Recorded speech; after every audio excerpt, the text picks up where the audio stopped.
such issues as food safety, clean energy, and nutrition. And the organization also issues a magazine called 食品と暮らしの安全. It's a monthly magazine subscribed only by members, but it's a lot of good information. So please, if you like, please subscribe to the magazine. And this Ukraine project, which we are going to make presentation, actually was led by Mr. Huaka, but he's the one who should make presentation today, but he's a very shy person. So for him, I'm going to make presentation today. And let's start.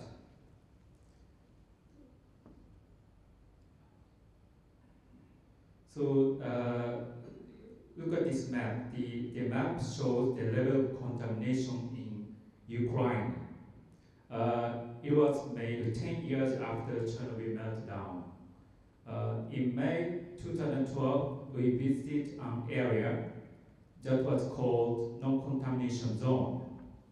In this area, which is indicated in this map by number 1, there are many villages, and we visited some of the villages. And of course, these villages have individual names, but to make our presentation simple, we decided to call them Village A, Village B, and so on, rather than by calling them by individual names. And in Village A, we met a 3-year-old girl named Evgenia. Her mother was just 1 year old at the time of Chernobyl accident. And she lived in a village only 18 kilometers from Chernobyl. Soon after the accident, her family moved out of the village to live with their relatives. In September 1986, they moved to a village 200 kilometers to the south, and since then they have lived there. And Evgenia told us that she had a pain in her ankles, which drew our attention. Then 3 days later, we moved to area number 2, located 120 kilometers west of Chernobyl. The area number 2 is located just outside the control zone. Local people call the area the third contamination zone, however. There, we visited a school in village A, as you see now, and asked children if they had a foot pain. Nearly half of them raised their hand. Then we measured radiation level in as many as 20 spots around the school, and we found the radiation level was 0.115 microsievert per hour on average. This will be translated into annual 1 millisievert when we consider, which we consider is not so high. Then 4 months later, we came back to Ukraine. This time we again visit area number 2. And the village B is located 110 kilometers west of Chernobyl. We visited an elementary school there to conduct a survey. We asked children to raise their hand if they had a foot pain. Then we visited village A. It is located 125 kilometers west of Chernobyl. We visited an elementary school in the village and did the same survey. Here are the results of the 2 surveys. You can see many children suffer from pains. And in village A, we also collected samples of food. and take a sample to a local lab to check the level cesium-137. These numbers are not so high, but we are very surprised when we looked at the data.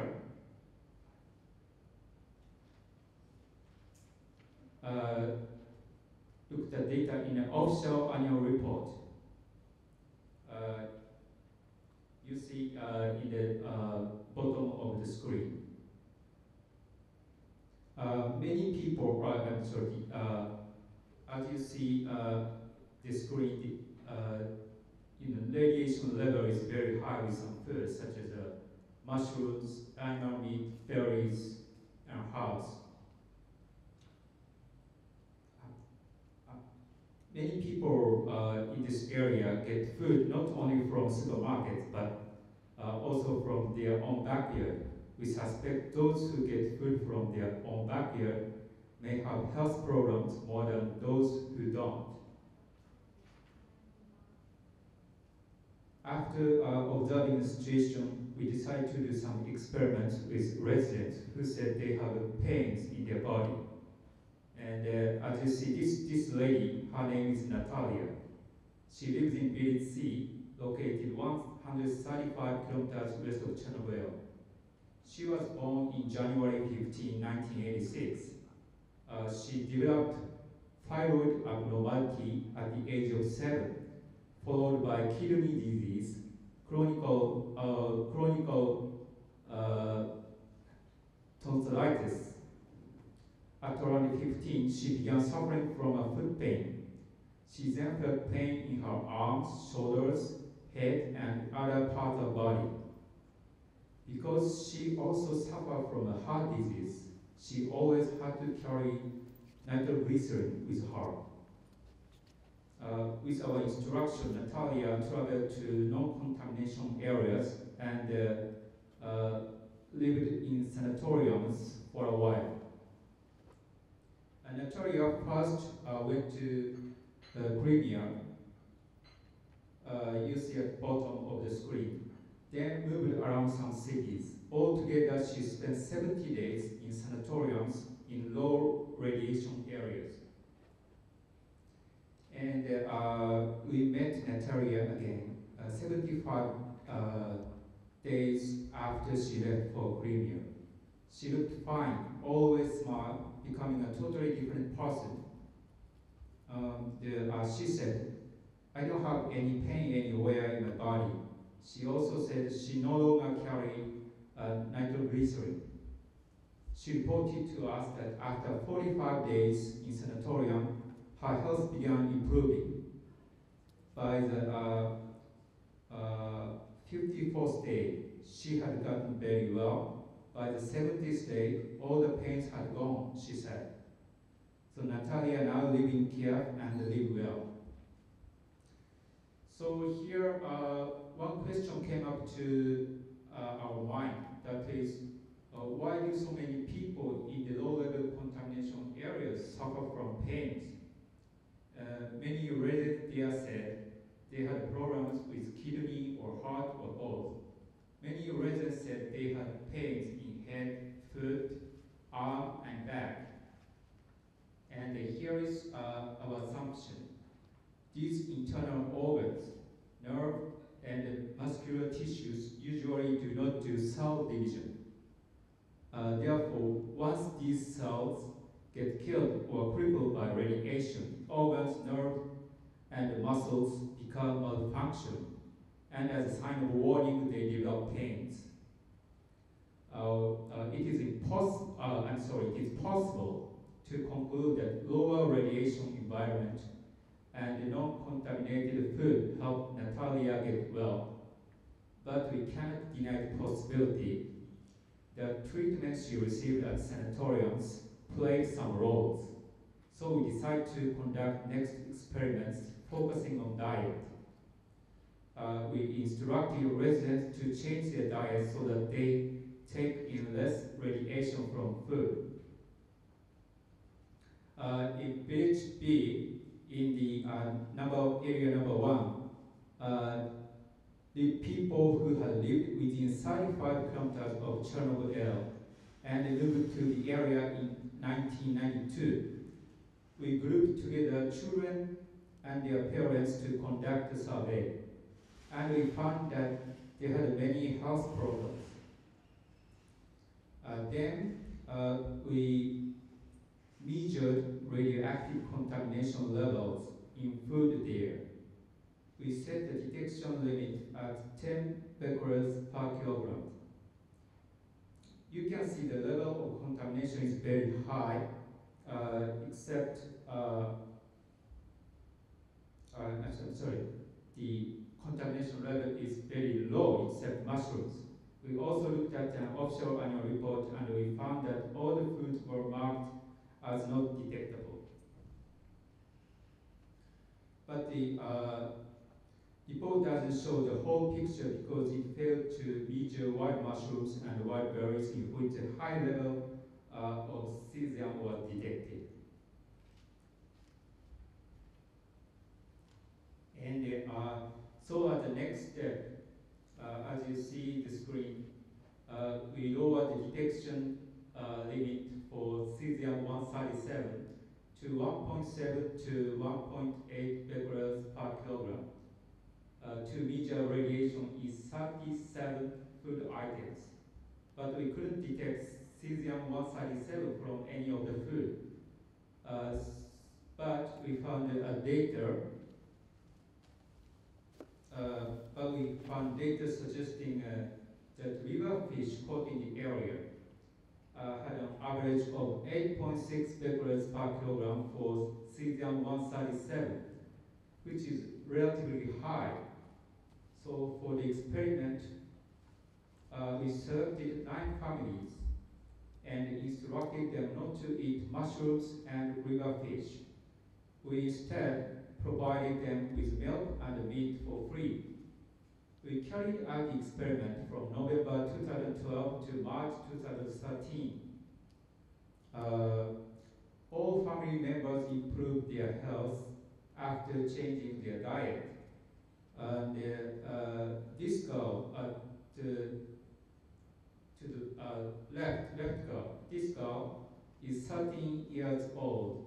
She had suffered from nose bleeding once 2 weeks, but it stopped after changing her diet.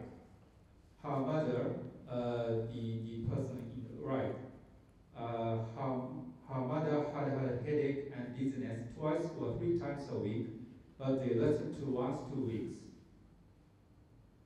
Then this girl is 13 years old. She had severe headache and always taken medicines, but it disappeared after 40 days. Also, she had a severe foot pain that disturbed her sleep, but it disappeared too. This girl is 12 years old. She has suffered from dry scaly skin and other skin diseases, but they cured. We also provided her with dashi, or natural soup stock we brought from Japan. The dashi is made from dried sardine, fried fish, and dried kelp. It's a seaweed. We decided to use dashi based on our theory that if she takes the dashi, which is potassium and calcium rich, and it will help her slow down intake of both cesium-137 and strontium-90 and carry them out of body because these radioactive substances are congeners of potassium and calcium. In other words, they chemically look alike. We told her to mix dashi with food and eat it every day. We also provided her with ultra-pure Vaseline and told her to stop using a medicine given by her doctor. Also, we told her not to eat mushrooms and river fish. Later, all the skin troubles have gone. Then this girl is 11 years old. Her mother told us that the girl became her left arm freely when she was 7. Then it happened to right arm and legs. The doctor said he couldn't help because he had no idea what was the cause. We provided her with dashi too and told her to change her diet. Later we received a report that she got a little better. When we met her in March this year, she still couldn't move her body smoothly, so we gave her a massage. Then she began walking very well. And now we'll show you a short video. You will see the girl get better.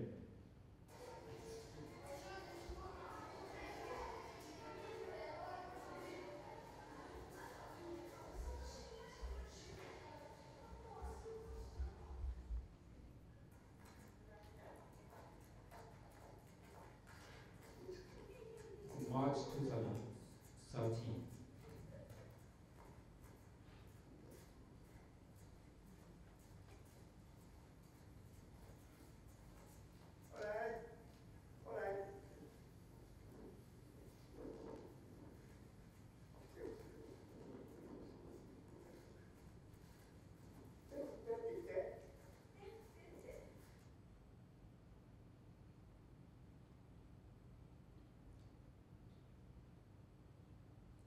Okay, and in the next step, we conducted the diet experiment in areas of higher level of radioactive contamination. There, we provided 3 families living in village C with free meat. We didn't provide them with milk because we couldn't find milk with low radiation. All the families have improved their health, and they said their neighbors were very surprised to see them get well. And the next, we tried to find the lowest observed effect level of radiation. In other words, we tried to find the lower limit of radioactive contamination at which people develop pains. For that purpose, we visited 8 areas and conducted surveys. In area number 8 on the map, we found many children and adults suffering from headache, despite the fact that the village is in the non-contamination zone.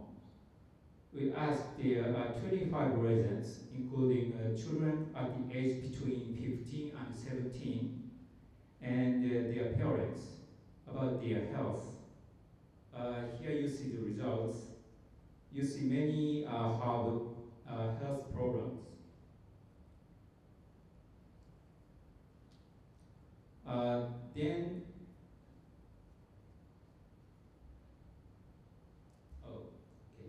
Then we measured season 137 in the daily diet of children there. The outcome was 1.1 becquerels per kilogram. But in Japan, the maximum amount of radiation allowed in food is 100 becquerels per kilogram. So we can say that a very low level of radiation can do harm to human body. In area, on the map, in areas number 2, number 3, and number 4, we didn't find any children with foot pain or headache. In area number 3, the radiation level was 4 kilobecquerels per square meter, and in number 2 and number 4, 10 kilobecquerels per square meter. In contrast, in area number 8, where we saw a lot of children with headache, the radiation level was just 2 kilobecquerels, much lower. So why are the level of radioactive contamination and the degree of health problems not corresponding? The reason number 1, we believe, is the level of potassium in soil. Potassium, as you know, is an essential mineral for crops. And when the amount of potassium in soil is short of the amount necessary to crops. Those crops try hard to intake as much potassium as possible. But in that situation, unfortunately, crops take in cesium-137 because cesium-137 is a congener of potassium. Crops could take in cesium-137 in large volume, possibly several hundred times more than usual. In other words, in areas where the level of cesium-137 is low, the amount of potassium in soil has a greater effect on people's health than the level of cesium-137 itself. In Japan, potassium has been given to farmers in Fukushima Prefecture for free at their request. The reason number one is increase in strontium-90 in food. The contamination map we used was made based on the level of cesium-137. Strontium-90 was not measured. Look at the next chart. Food contamination by cesium-137 has been declining, but that by strontium-90 has been slightly increasing. I suspect pains in muscles are caused by cesium-137, and pains in nerves are caused by strontium-90. According to a survey by the city of Poltava, radioactive contamination by cesium-137 has been steadily declining over the past 10 to 15 years. Meanwhile, radioactive contamination by strontium-90 sharply declined shortly after the meltdown, but then remained unchanged. In some food, the level of strontium-90 has increased.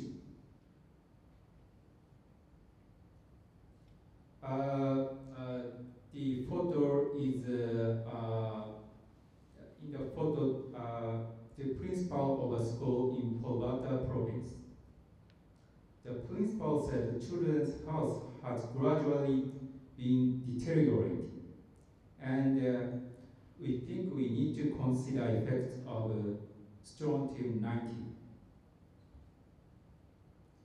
Then, at our request, Lozova City Council, the city of Lozova is number 3.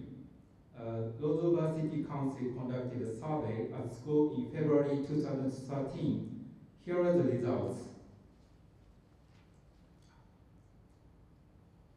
And you see numbers are very high, and we think the source of those pains is radiation.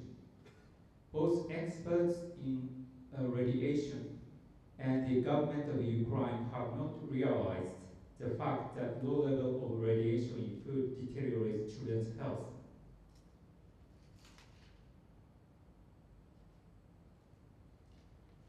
And finally, what are we going to do? The upper limit of radiation in food should be set at 1 becquerel per kilogram. Children who take 1.1 becquerel per day from food are to take in 0.011 millisievert a year. Currently, 100 millisievert sievert is the minimum radiation amount at which a human being develops health problems. This is also the level at which death toll by cancer in Hiroshima and Nagasaki began to increase. But according to our survey, people develop pains at 1/9,000th of the amount currently recognized as the lowest observed effect level of radiation. So we must say that lots of scientists made a great error, sacrificing the victims of radioactive contamination. We should carefully review children's health living in low radioactive contamination areas and the radiation level of food they eat, and then rebuild science from scratch to study impact of low-level contaminated food on human beings. Thank you.